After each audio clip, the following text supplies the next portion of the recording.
Domestic helper sa Hong Kong si Babylyn de Guzman. Nagpadala siya ng mensahe sa social media page ng Cayetano in Action with Boy Abunda para ihingi ng tulong ang pamangkin niyang may malubhang karamdaman sa Pampanga, si Kuya Alan. Agad siyang pinuntahan at umaksyon. Isang mensahe sa Facebook ng Cayetano in Action with Boy Abunda. Kasama po natin si Babylyn de Guzman. Siya po ang nagpadala ng message. Hello, Babylyn. Magandang hapon po, Senator. At nagagalak po ako at nakita po kayo sa personal. Kuya Alan lang. Okay, Alan. Ba't mo naisip mag-message sa Facebook? Sa totoo lang po, Sen, nawawalan na pa ako ng pag-asa kung saan ako pwedeng kumuha ng support sa pamangkin ko. So honestly, parang nagbakasakali Nagbakasakali po ako. Naglakas loob po ako na magtingin ng mga page. Then, hindi ko po in-expect na dumaan po yung page nyo. Then, nagbakasakali po talaga ako na baka ito po yung isang dinadasal ko na isang page na makatulong sa... So we try. I try so, po. mga kababayan, we try. So wag po kayong magdalawang isip, mag-message. At kung kaya naman namin, paabot namin yung tulong. No? So in your case, Babylyn, pamangkin mo yung pinoproblema Pamangkin mo. ko po, No? Sen. Nung last year po, November, na-find out po ng mga doktor na meron siyang chronic kidney disease at sa kasamang palad po, nasa stage 5 na po yung sakit niya. Tapos nung dire-diretso na po yung dialysis niya 3 beses sa isang linggo. So parang talagang hindi ko na po alam talaga kasi naawa po ako sa mga magulang niya kasi parehas po silang walang trabaho. Tapos kahit ako naantita niya, nadudurog po yung puso ko na tuwing magsasabi siya. Hindi naman po siya totally nagsasabi.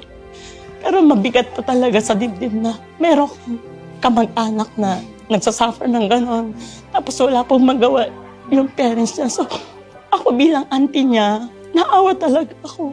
Kahit na may mga pangangailangan yung mga anak ko, sabi ko, uunahin ko muna siya kasi alam ko naman na okay kayo eh, sabi ko. So, nagpapasalamat ako sa mga anak ko, sa asawa ko na naiintindihan nila yung sitwasyon. At sa sitwasyon ni Raymark, di ba, na kahit na libre yung dialysis, siyempre yung pagpunta niya sa ospital, tapos may mga gamot ata, no? Meron po siyang mga gamot na kailangan bilhin po.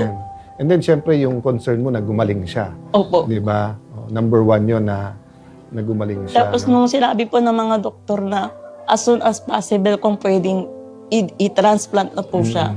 Naghahanap na siya ng donor. Naghahanap po kami ng donor, Kuya Alan. So, alam niyo po, ang life is a journey, di ba? So, etong problema ay hindi to, isang problema lang na solve lang, di ba? So, gusto nung CABA maging bahagi ng journey na yan sa abot ng aming matutulong, di ba?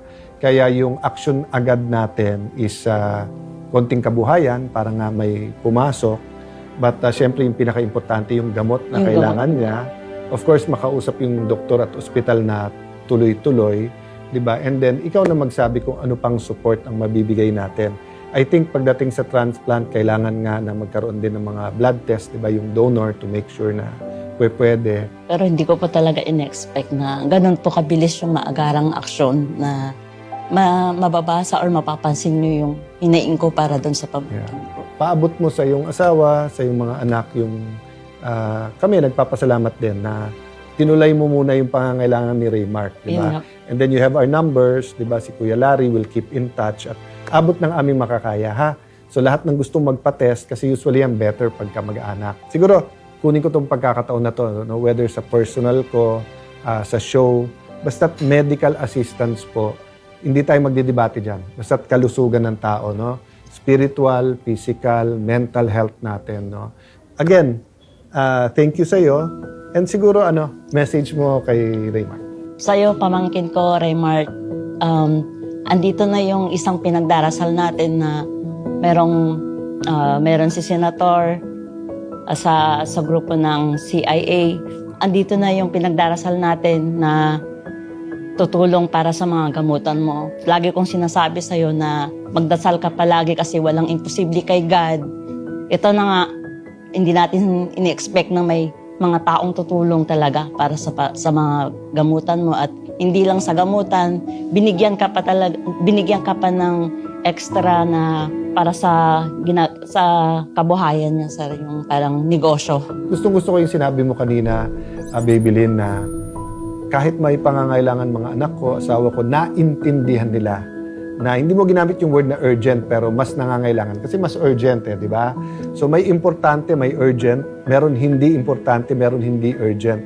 Pero taking care of someone in the family is both important and dahil nga sa kalagayan ni Raymark, it's urgent. So tama yung ginawa mo. Tayo naman lahat ay instrumento lang ng Panginoon, no? Magdasal, mananampalataya, dadating yung tulong na kailangan nyo. Thank you. Thank you po. Maraming salamat po sa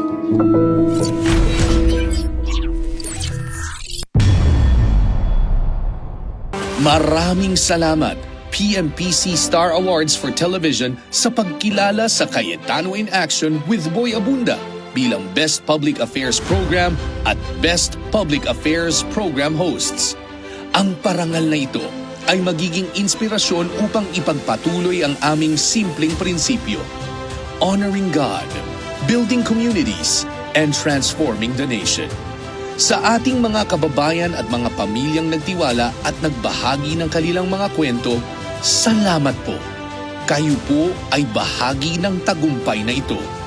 Muli, maraming salamat PMPC, para ito sa Diyos, sa bayan at sa bawat Pilipino.